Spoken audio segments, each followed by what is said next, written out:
Roma Ordesa Kanji de Kangi Secone Piore Abeto Pietani Humuga Piama do the Yonji Chin A Pien Ateshin Le Mihu Janta Ladi Ni Yonji Chin Night Dido Payadakin E Piama Chin Diadi Yonji Chin a boat alonga Iwangali dia A Pien Tin Shale Shi Piama do the Yonji Chin A Pien Ateshin Le Mi Roma Ordesa Janta Oma Nepeshire Damahang Jan Damatijan Damahang Jan Dwayne Payadakin Selure Dia Hosea Prophet Lo Kawade Prophet Duname Habakkuk Payadakin Iterela Lude Go Dia Honede Payadakin Tedindo Go Penede Damahang Jama Payadakin Pinadia Pebi Dwabi Payadakin Ha Pinadia the Kulongo Moshe Chet Chow Ya Sedon Chetne Pekede Dawe Ha Salan Singadwin Eddie Pina Cherego Sedichet Do Shotchade Meka Anegari Jan Prophet Meka Ha Pina Dia the Kutlon Pina Chet Don Chet Be Popiade Habakkuk Prophet Habakkuk Di Pinade Chere Alon Zondogo the Chetman Topore Di Ajambai Habakkuk Yetare Ajambai Damatijan Twin Don Jane Goga Tare Habakkuk Payadakin Itrela Lumure Dre Jokere Piam Ada Dumuga Mimi Yonji Chin A Pien Ateshin Lemi Roma Ordesama Roma Mute Dindo Go Disa Yetare Ada Dindo Ha Europe type Italy Nangan Roma Mute Italy Nangan Ada Europe type ma a G zone a Dindo Pide So Temandoga Europe a Dindo Mia Dwayne a G zone a Dindo Dre Jaw Kere Piama Dal Dudi Yonji Chin A Pien a Deshin Lane Me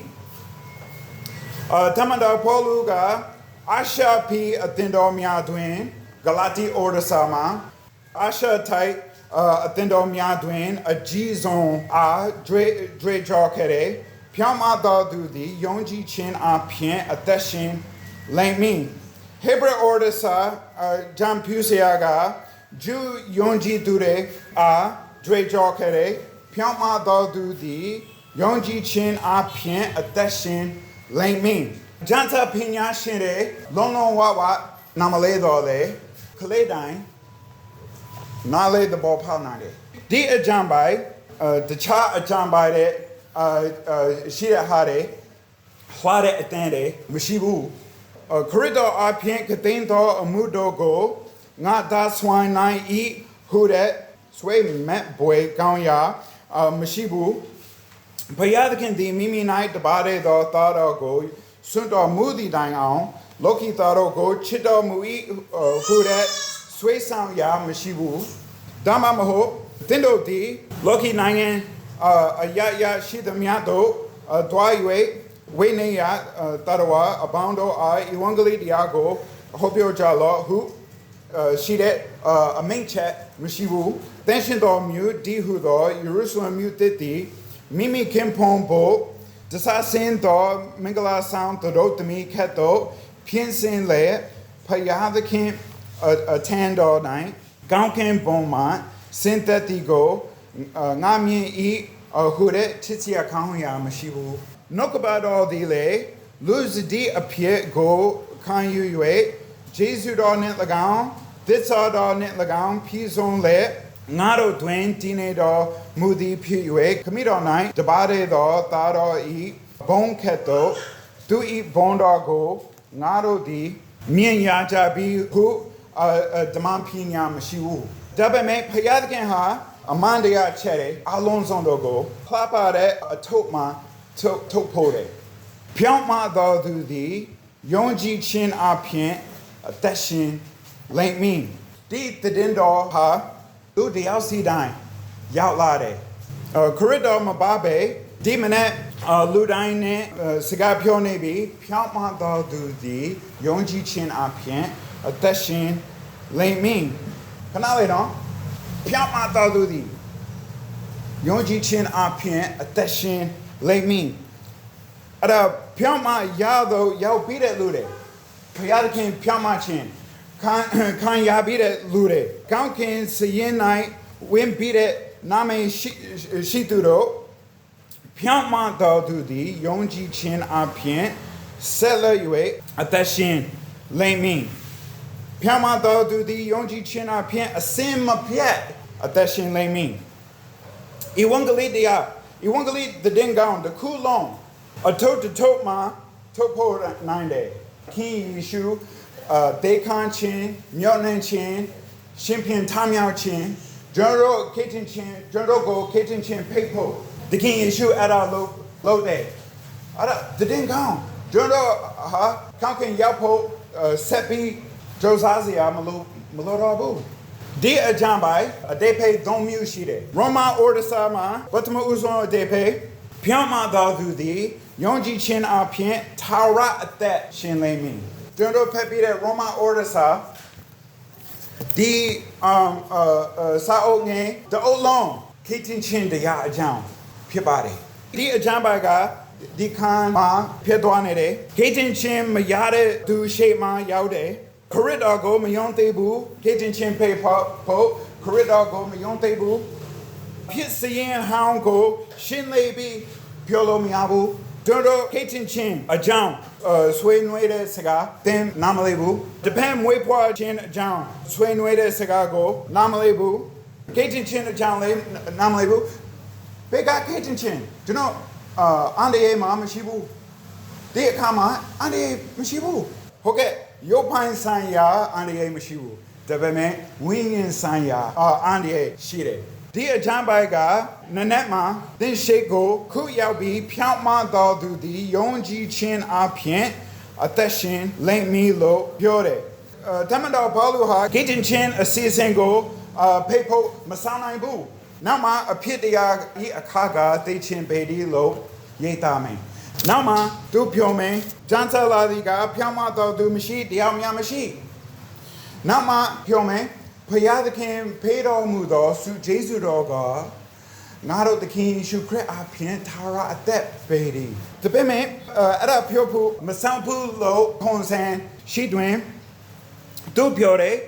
ခေတ္တစေတဲ့ဖျားသခင်ရဲ့တကိုယ်တော်ဖြစ်တဲ့ကြောင့်ခရစ်တော်ရဲ့ဧဝံဂေလိတရားကိုမရှက်ဘူးလို့ပြောတယ်အခန်းငယ်16မှာသူပြောတယ်ငါသည်ခရစ်တော်၏ဧဝံဂေလိတရားကြောင့်ရှက်ကြောက်ခြင်းမရှိအကြောင်းမူကားထိုတရားသည်ရှေးဥစွာယူရလူနောက်၌ဟေလီတာလူယုံကြည်သမျှသောသူအပေါင်းတို့ကိုခေတ္တစေသောဘုရားသခင်ဤတကိုယ်တော်ဖြစ်၏ဒါကြောင့်ဓမ္မတော်ပေါလုခေတ္တချင်းတရားအကြောင်းမရှက်ဘူးလူအပေါင်းတို့သည်ဒုတိယဖြူ၍ဖြစ်ကြောင်းကိုပြောဖို့မဆောင်နိုင်ဘူးခေတ္တစေတဲ့ဘုရားသခင်ရဲ့တကိုယ်တော်ဖြစ်တဲ့ကြောင့်ခရစ်တော်ရဲ့ဧဝံဂေလိတရားကိုမရှက်ဘူးလို့ပြောတယ်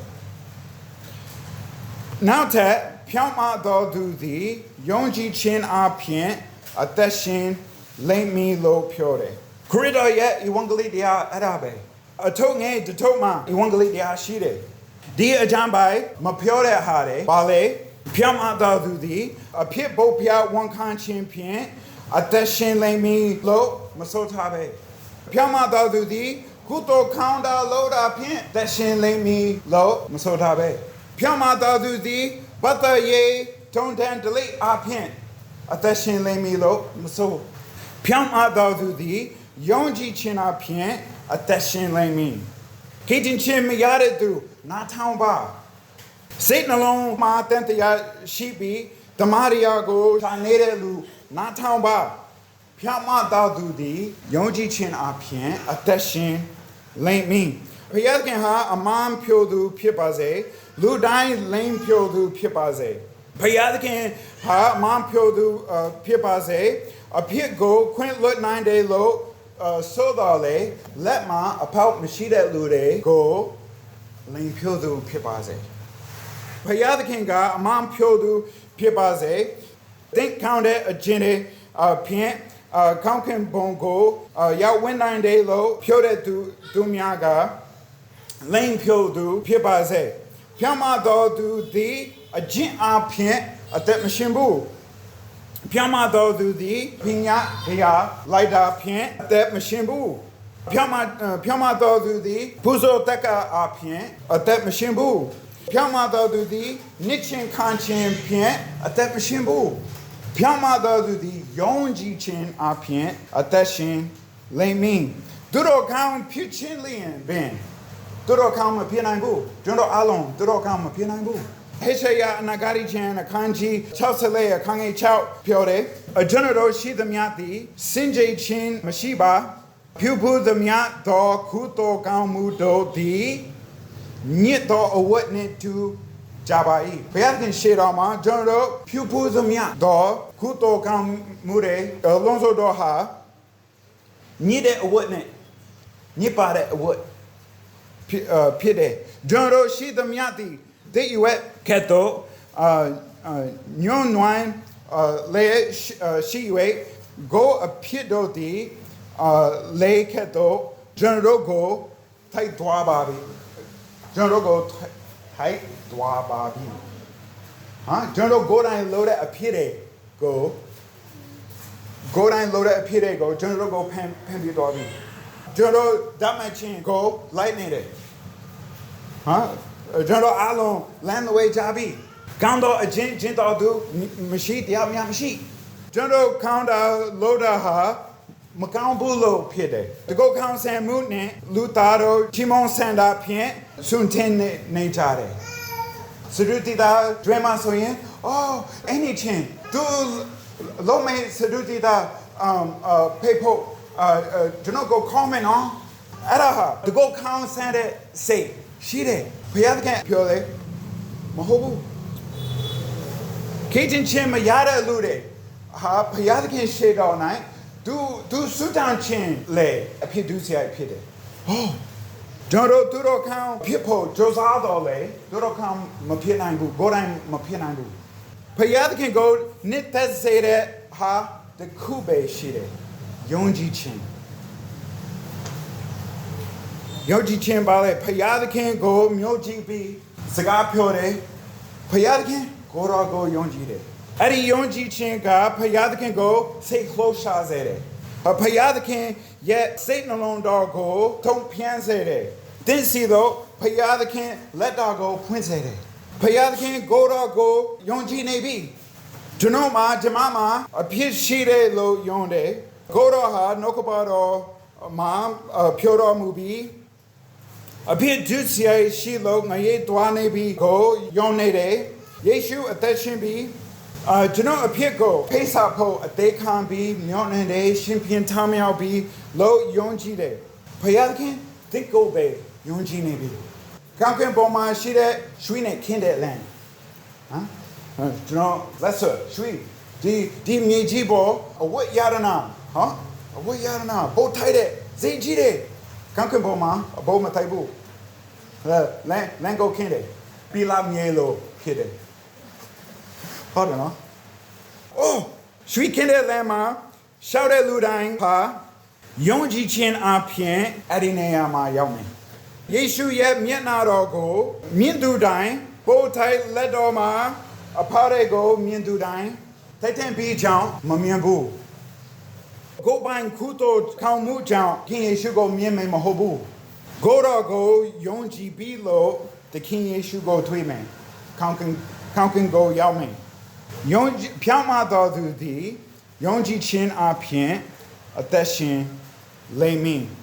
ခေတ္တချင်းမရတဲ့လူတွေတွေ့ဖြောင်းမတော်သူသည်ယုံကြည်ခြင်းအပြင်အသက်ရှင်လိမ့်မည်ဒါပေမဲ့ဆယ်တင်ကျွန်တော်တခင်ယေရှုကိုယုံကြည်ပြီးဘုရားခင်တင်တွေ့လေဒီအချမ်းပိုင်ဖဲတယ်ဂလာတိဩဒစာခန်းကြီး3အခန်းငယ်နဲ့ပြောတယ်ပညာတရားဤအကျင့်အပြင်ဝိညာဉ်တော်ကိုခံရကြသောသို့မဟုတ်ယုံကြည်ခြင်းတရားကိုဂျာနာခြင်းအပြင်ခံရကြသောဟုသော a ya de kuko ta dindo nai ngati loi akange sedet pyore depend on Roma order sama pyama do di yonji chena pien attention lemi lo pyore Galati order sama pyore depend on pyama do di yonji chen a pien attention lemi oh general ha kitchen chen yapo Yonji chen a pien tara attention lemi ne yonji dure adwet pyama do di yonji chen a pien set B attention lemi amane pinya dia I agent a pien winning dogo kan ya jadala general ha the king should go yonji that chema paya can do winning dog general go pay general say no ma tension dog winning dog Jane Woody oh tension dog winning dog kitchen chin yada pinya dia I agent a pien yala yabu yonji chin dia ja chin a pien yare adoni tumbe pinya dia a pien kitchen chin mayana bu le pinya dia a agent a pien corridor dwet atet machine nine bu think go kitchen that do ha sound shout think go kitchen chin ha sound shout payment the king is you Janoko kitchen de kitchen chin pay de so yin Jano winyan kesa shimbi so yin dimye jibo yakupawa kesa de shime sound shout pusu me when je put that a kekere do ma atet machine nine bu lo mapyo ba ne Deepwa do galama lobe a sa count ba de a chain galare male shimete a kanji chow a kange don jansa o ma chine don Payadkin manote bu ara ajan by Papiole Payadkin eat nine and all ne Piam ma chin diago Payadkin yet Piama chin do not go tend Piama chin hobu Payadkin eat nine and all ne Piama chin diago she uzwa shajalo now ma to a yamia go tell you a paid on muladan Ladan a day pay ballet Mego machine, Tantia machine, say chapime. Roma or the Sakanji, the say Kange Sedon ga, obey Jam, Humuga, Tara Payai Nama Dogo, Button up Pudadu, she the Miado di, Katin do Muchindo, Yao Ya Ja Ladan, Ada kitchen chin a jam. Jono Loa Cherry a jam, Ladan lo le, Pure. A lot nene be she de Akama, Tama Janta, Mankane don. Wait the bow just send a car Tama Janta Makane don. Zejida a car, Payadkin ha, Kankin Bo night, she ne don. Nado below Shimale. Piama do duty, Yonji chin ampien, attaching lame. Yeshu gale, think the Yonji $9, Yonji do do, Pielin, Katain do Amudo go, dot 9 D who, Main do Mui. Dung e apart the Chechin hit joy a chino yonji bai the king mayonji the go Masada muba Jino yonji de Jino yoma check go mayonji the go Masaba the attendo the Nayama whoop you sequent sheepo oh look at it in the pet long ma Jino say booty Say so in it. Not that what you see loyare. Nepet don't got point way low tole. Not that what you see Gwen. She that could eat Mishibu. Yonji chin a thindo, Yonji chin a pien, Titania meno. Hold on. Piatkin ha Yonji chin go netere. Madat 9 de pound Sheila. Maku 9 de Michande Sheila. Mapia 9 bulo hon shida a yare. Payadakin a 2 pewder. Then a duet, pens in 9 de land, the town go, Dido Mubi. Jono Alon, Ampoy Mude Loade. Season Osa Mia Ajan, Jono, they sway land jade. Oh, Paisam Shibu, a little yame, Wayne Shane. ဒါပေမဲ့ငွေထက်ငွေလိုအပ်တဲ့လောက်ထက်ဖယားသခင်လိုအပ်တယ်ထောက်ပံ့ဖို့ဖယားသခင်ကိုအခုစရာမလိုတဲ့လူတွေတွေ့တနာတယ်သူတို့အကြောင်းဝမ်းနေတယ်ဖယားသခင်ကိုစားပြီးဖြူပြီးယုံကြည်ခြင်းမှလာတဲ့ထူးခြားတဲ့ခံကြည်မင်္ဂလာရှိတယ်ဖယားသခင်ကျွန်တော်တို့တတ်နိုင်တဲ့ထက်ဖို့ဖို့အားကြီးတယ်ဘုရားသခင်ခွန်အားမတိုင်းနိုင်ဘူးအဆုံးမရှိဘူးဖြတ်မှတော်သူသည်ယုံကြည်ခြင်းအပြင်ထာဝရအသက်ရှင်နေမည်ဘုရားမှတော်သူသည်ယုံကြည်ခြင်းအပြင်ဆက်ပြီးအသက်ရှင်နေမည်ကျွန်တော်လောဟာချက်တယ်ကျွန်တော်နေစင်တိုင်းလောဟာချက်တယ်တွေ့သခင်ယေရှုကိုယုံကြည်ရမယ်ဆုတောင်းသူတိုင်းရတယ်တကခောက်သူတိုင်းတကဖွင့်မယ်မကောက်ဘူးဆိုရင်တကမဖွင့်နိုင်ဘူးစုမတောင်းရင်ဘုရားသခင်အဲ့ဒါဆုတောင်းချက်အပြေမရနိုင်ဘူးကျွန်တော်ခရစ်ယာန်အသက်တာယုံကြည်ခြင်းဖြင့်အသက်တာဖြစ်တယ်အနောက်ဆုံးအဓိပ္ပာယ်ဖြောင့်မတ်တော်သူသည်ယုံကြည်ခြင်းအပြင်အောင်မြင်စွာအသက်ရှင်နိုင်မည် Hebrew ဩရစာခန်းကြီး30ဖတ်မယ်Hebrew ဩရစာအခန်းကြီး30အခန်းငယ်35မှ39မိမတို့ဒီလေသိချင်းမထားမြောက်သောမိမိတို့သားကိုရဖြင့်ဂျာဤအချုပ်တော်သူno မဟုတ်ဘူးမားတယ် Okay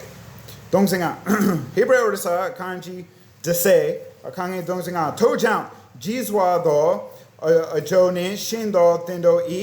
ရေရင်ချင်းစိတ်ကိုမစွန့်ကြနဲ့ဘုရားသခင်နိုင်ဘုရားသခင်မှာရေရင်ချင်းစိတ်မစွန့်ပါနဲ့ဘုရားသခင်ဤအလိုတော်ကိုစောင်းပြီးမှဂတိတော်အတိုင်းအကျိုးကိုယာမီအကြောင်းတီခံချင်းစိတ်ရှိရမယ်အဘေးကြောင့်နိဟုမကဒွါလာလဒတော်သူမဆိုင်မလင့်ပဲမကြမမြင့်မီရောက်တော်မူလိမ့်မည်ဖြောင့်မတော်သူသည်ယုံကြည်ခြင်းအပြင်အသက်ရှင်လိမ့်မည်တော်လေထွေလျောလင်းငါစိတ်ဝိညာဉ်သည်ထိုသူကိုအာရနေတဲ့ခြင်းမရှိဟုဖျားသခင်အမိန့်တော်ရှိ၏သူပြောတယ်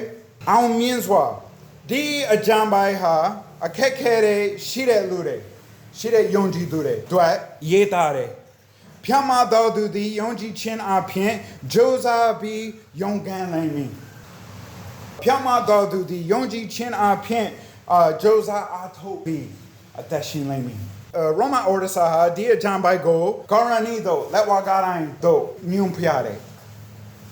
Hebrew order sa akanji to say ma di ajam by go joro yet yiprohe minji di that Yeshu Christ si do go nyum pyare di yonji today ha ata asire go tweet John lo pian late lie Oh, okay, she did. See it, she did. Sweetly all in, not say winning the toe to go. Ya knit that chim she. Sweetly all in. Oh, okay, she did. Okay, Dama Jansa, my pedabu, a chim she boo. Lolo Yami, Kesa she did, DK she did. Super down I boo, Dine, Paya. Huh? Do down late water. Don't know, Kriya, Tadama. Now don't Malay Banet. Shion Ordasa, Batamasound, a kanji net, a kangi did, Paya Piore, Chitaro, Dindo di, Dutia go, Mapuse Chinga, E Ayamiago, Dindo na ye yue, pay like e, Dizon de yao, do do di, Dutia go, Pew me lin, Piama do mudo, a shin, Yeshu crit di hudo, Nado, a moot sound the kin, Kamido tan night, Shiramui. He can go a little twelve. The Hebrew order sama yonji today. He can move go a little twelve. Jono alon a siatare shime a pishire. Jono the king should go yonji be John alon iswe be mahobuno. Double me nado a moot sound the king. Moot sound the king shape name. Pide. The တရားသူကြီးရှေ့မှာတရားရအတွက်ထောင်ဖန်တယ်ဒီနေရာတွင်ကျွန်တော်ရနေစဉ်သခင်ယေရှုကျွန်တော်ရှေ့နေအဖြစ်ခမီးတော်ရှေ့မှာထိုင်နေပြီစေတင်အဖြစ်လို့တော့ကိုခမီးတော်ဖယားမြင်လျင်သခင်ယေရှုပြောမယ်အဖကျွန်တော်ဆိုင်ရင်မှာရေးသားပါအဲ့ဒါအဖြစ်အတွက်ကျွန်တော်အသေးခံပြီးပြီသင်ဖြစ်တယ်လို့ကျွန်တော်လေလူဆိုဖြစ်တယ်ကျွန်တော်လူဆိုကိတင်ချင်းရပြီလေလူဆိုဟောကျွန်တော်ထိုက်တန်တဲ့အရာကိုရရင်ငရေရောက်မယ်ကျွန်တော်ထိုက်တန်တဲ့အရာကိုရရင်ငရေမှာထာဝရမီလန်းတော်ရမယ်ကိတင်ချင်းကိုတိုင်းထိုက်တန်ပြီးအထိမဆောင်ပါနဲ့ Sunday ဆိုရင်ငရေမှာမီလောင်းမယ်ဘယ်တော့မှမထိုက်မတန်နိုင်ဘူးဒါပေမဲ့သခင်ယေရှုဟာဘေးတုန်းကမှုဆောင်ချက်တစ်ချက်ကိုမရှုံးဘူးစေတင်ကိတင်ချင်းရှုံးနိုင်လားဟောမရှုံးနိုင်ဘူးမရှုံးနိုင်ဘာကြောင့်လဲကျွန်တော်ရှေ့နေထိန်နိုင်တဲ့ရင်မရှုံးဘူးကောင်းကင်ရောက်မယ်ကိုဘလို့ပြောမလဲကျွန်တော်ဘာမှမပြောဘူးကျွန်တော်ရှေ့နေပြောတယ်ဘာမှမပြောပါနဲ့ဘလို့တောင်းဖမ်းမလဲဘာမှမတောင်းမတန်ဘူးသခင်ယေရှုကျွန်တော်ရှေ့နေအဖြစ်ကျွန်တော်တို့တောင်းဖမ်းမယ်ယေပရိုဟိတ်မင်းကြီးလေကျွန်တော်လိုအပ်ချက်တွေပြည်စုံဖမ်းမယ်ငါတို့ယေပရိုဟိတ်မင်းဒီငါတို့ခံရသောဆင်းရဲဒုက္ခများကြောင့်မကျဉ်းနာနိုင်တော်သူမဟုတ်ငါတို့ခံရသည်နည်းတူအမျိုးသောဆုံးစံနောက်ဆက်ခြင်းတို့ကိုခံဖူးတော်သူဖြစ်တော်မူ၏တို့ရတွင်ဒုတိယအဖြစ်နှင့်ခင်လွတ်တော်မူ၏ကျွန်တော်အဖြစ်သွေးဆောင်ခြင်းကိုခံစားပြီးပြီဒါပေမဲ့ဒုတိယမလုပ်ဘူးထို့ကြောင့်ငါတို့သည်တနာခြင်းကရုဏာကို၎င်းဒေါ်လျောသောမဆာချင်းဂျေဇုတော်ကို၎င်းခမီးတော်အကြောင်းခံမီအကြောင်းယေရင်သောစိတ်နှင့်ဂျေဇုပလင်တော်တို့ဒိုဝင်ချင်းခါချကုန်နာဝန်းနေတယ်လားဝန်းနေတယ်ဆိုရင်ဖြောင်းမတော်သူသည်ယုံကြည်ခြင်းအပြင်အသက်ရှင်လိမ့်မည်ဝန်းထိုတန်တယ်ဆိုရင်ဖြောင်းမတော်သူသည်ယုံကြည်ခြင်းအပြင်အသက်ရှင်လိမ့်မည်စိတ်နှလုံးပူပန်ရာစိတ်နှလုံးကြွေးခွေရာရှိရင်ဖြောင်းမတော်သူသည်ယုံကြည်ခြင်းအပြင်အသက်ရှင်လိမ့်မည်ခေတ္တချင်းမခံရတဲ့လူတွေဖျားပြောတယ်ဖြောင်းမတော်သူသည်ယုံကြည်ခြင်းအပြင်အသက်ရှင်လိမ့်မည်ဒါနောက်ကိုရောဟာအစီအထားရှိတဲ့သူတွေစီတို့လာပြီးယုံကြည်ခြင်းအပြင်အသက်ရှင်လိမ့်မည်အောင်မြင်စွာအသက်ရှင်လိမ့်မည်လို့ပြောတယ်